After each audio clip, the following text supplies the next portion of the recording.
So what would it take for dunking to become more common in WNBA and women's NCAA? There's nothing that should limit female basketball players from being able to get up there.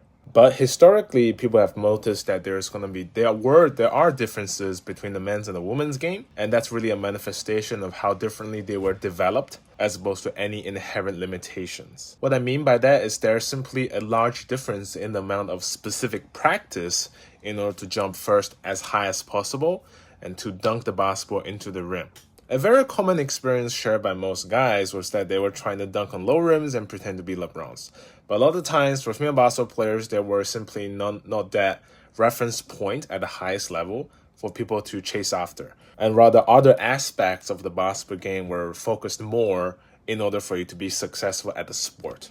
So here's what I think would take for female basketball players to be able to dunk more often in games and other contexts as well. First, specific practice. And honestly, coming from the dunk community, there's nothing better than dunking on a low rim. It's a great way for you to scale down the demands of the task relative to your abilities. Number two, it's going to be training specifically for you to increase your overall athleticism, because dunking and especially jumping as high as possible is a measure of how athletic you are in converting your horizontal momentum vertically. So if you don't perform any sort of specific practice for that specific task, jumping as high as possible with the ball in your hand and trying to dunk it into the hoop, and you don't develop physically to support you from doing the task, it's no surprise that dunking is less common. Another thing I want to touch on is on the physiological and biomechanical side, is that in sports where jump height is a major performance criteria, such as high jump in the volleyball,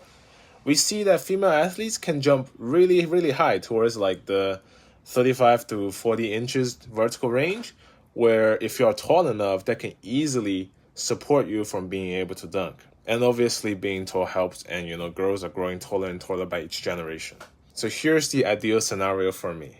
As you are developing as a female basketball player, obviously go through all of your skill stuff, but really take the time to develop yourself physically.